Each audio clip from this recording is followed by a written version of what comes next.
Hey guys, welcome back to my channel. So today I wanted to talk a little bit about some information that I would want to share with you guys. Before we get into this information, please hit that subscribe button if you are new to this channel. Here we do family life content. Each episode is a series of my life as a mother, a Christian, a wife, an employee.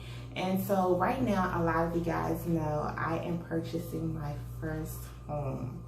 So a while back, I did a video. If you have not checked it out, go check it out. It was about Habitat for Humanity.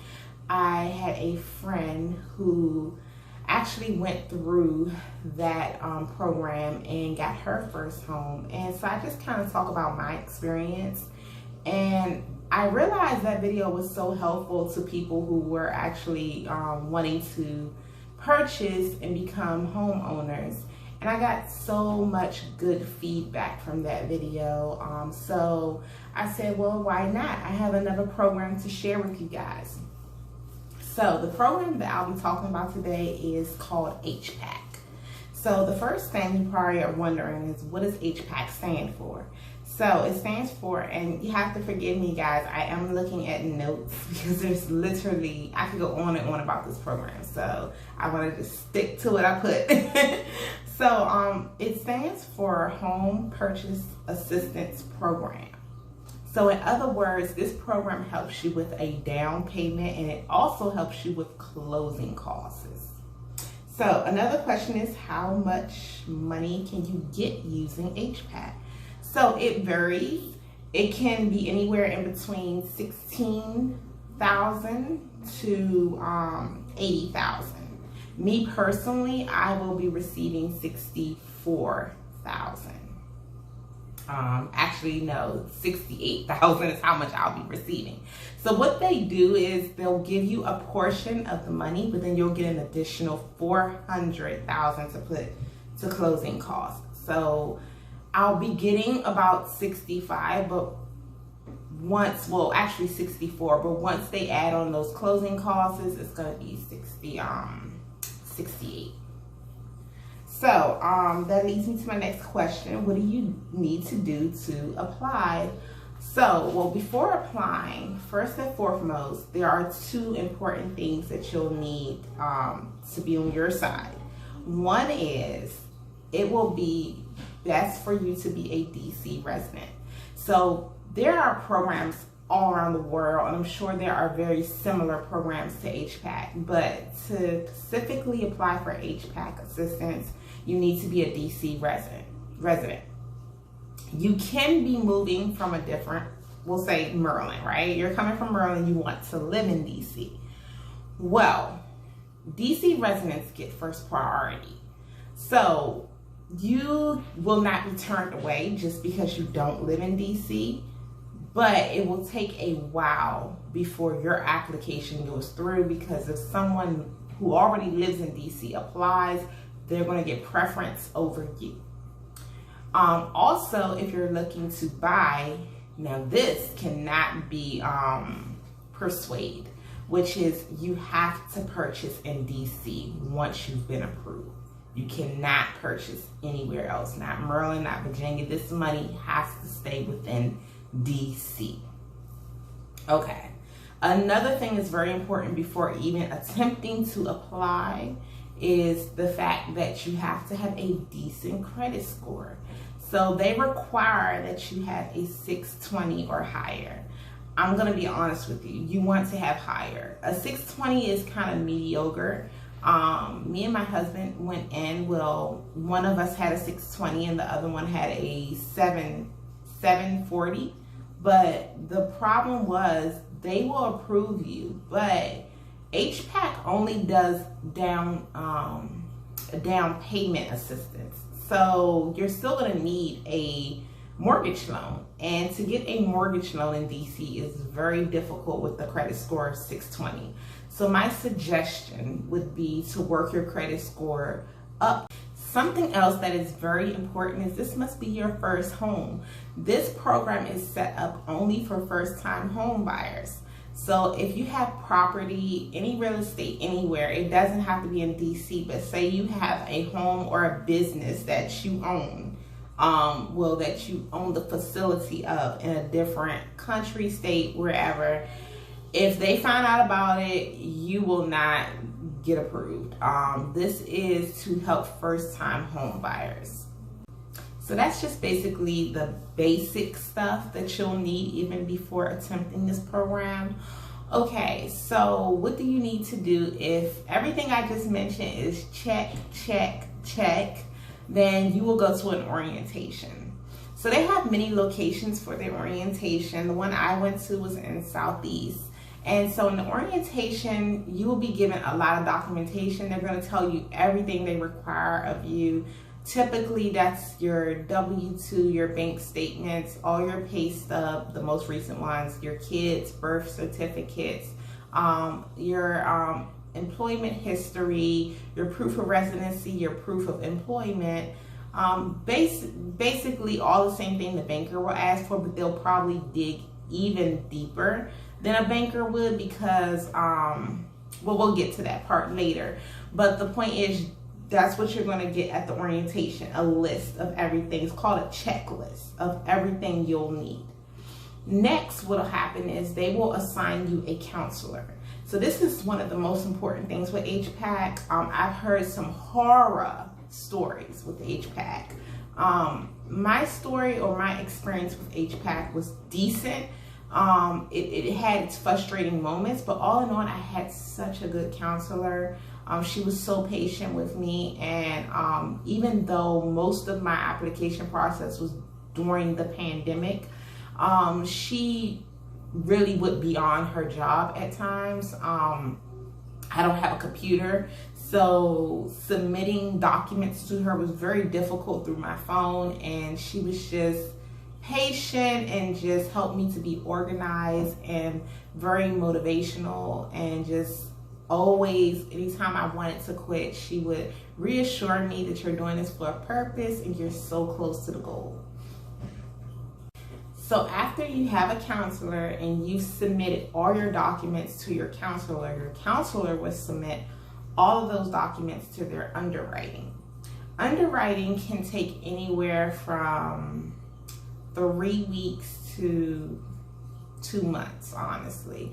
My underwriting took about 3 weeks. That's about the time frame it took, which was pretty good because my counselor said she's had people where it took like 4 months before. So yeah, and once underwriting is completed, they will send you a notice of eligibility. And so basically, once you have that notice, it'll tell you how much money you personally will be receiving, and then you can go shopping. Through my experience, I found some of the cons about HPAC is the fact that, for one, it's very time consuming. The process in itself can take a very long time. My whole entire process took about a year. I'll say disclaimer, it took a year, but it took about 5 months to get my credit in check. And so I guess if I didn't have bad credit, then it wouldn't have took that long.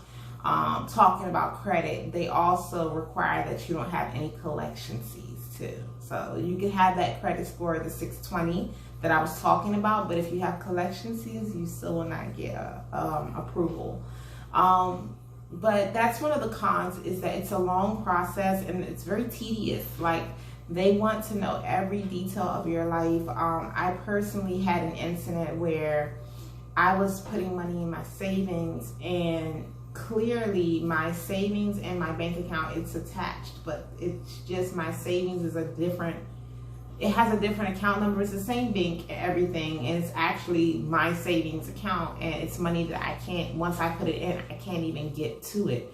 And I'm putting it there for many purposes. I mean, people have savings for so many reasons: your children, you know, future, maybe when you retire, whatever the situation may be. And my bank actually sent them a letter stating that yes, she puts money in her savings, and it's not even a lot.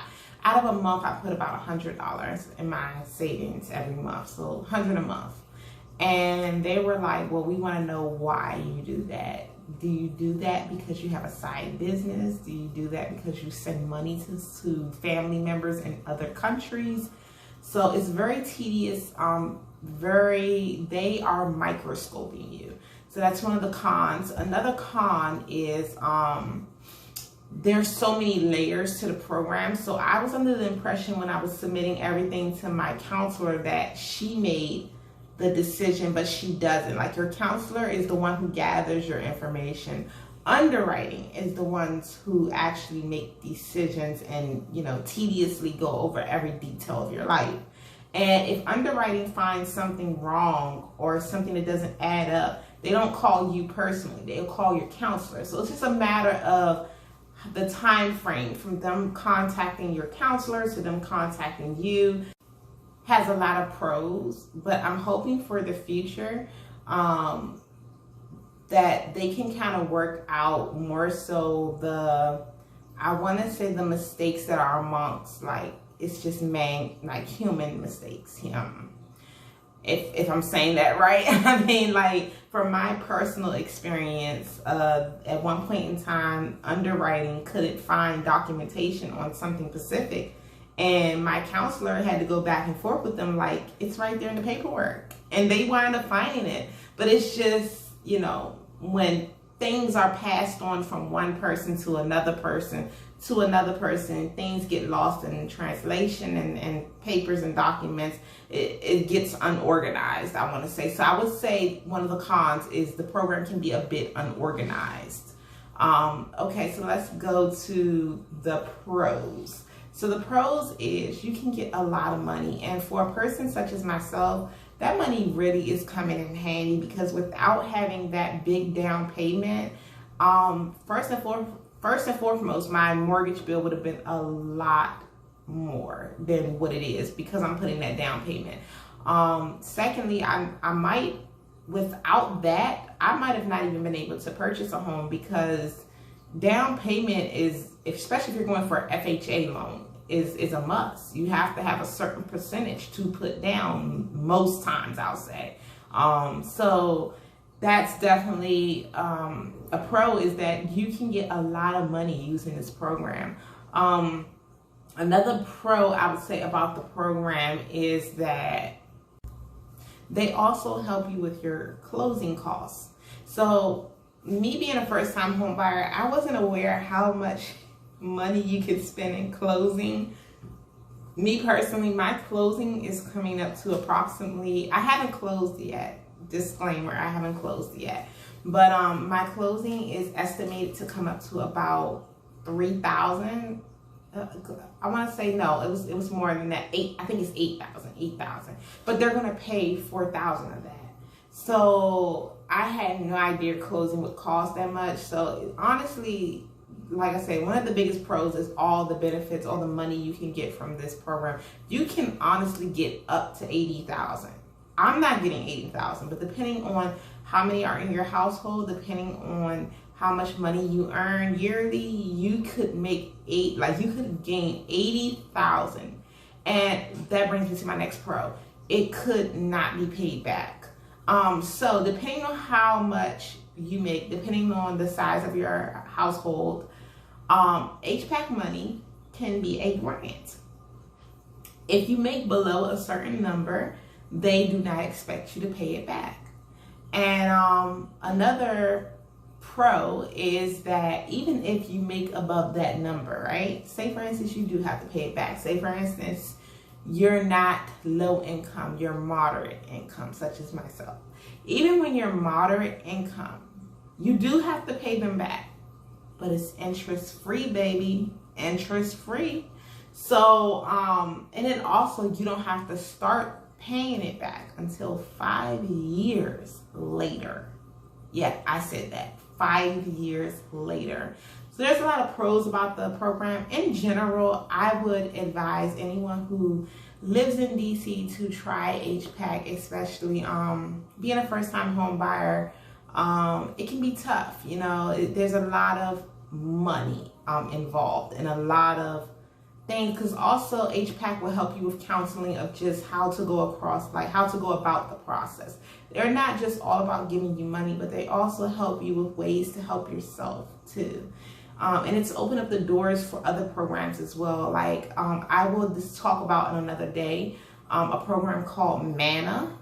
And so by having this HPAC assistance, it opened up the doors for me to get in contact with someone from MANA as well. That's a whole nother story. But the point is, you know, DC has a lot of funding out here, a lot of programs. You know, that's one thing I love about DC is there's a lot of money out here. Do you have to work hard for it? Like anything in life, you have to work hard for it. You have to be determined to take what honestly belongs to you, because I've been in DC my whole life, born and raised in DC. And so I feel like honestly out of my whole life, I never really got any assistance from the government. So I feel like if nothing else, if there's money just sitting out there, I'm going to take advantage of every avenue I can, especially because, you know, in my predicament, I just don't have money like $68,000 just sitting around. So, you know, I would definitely say it's worth the pain and the sweat. So I hope this has been helpful for anyone who lives in DC or who is thinking of moving to DC. Check out this program. Like I said, HPAC. You can Google it. As soon as you type in HPAC, it's going to give you a whole bunch of information also. So ladies, gents, whoever, stay strong.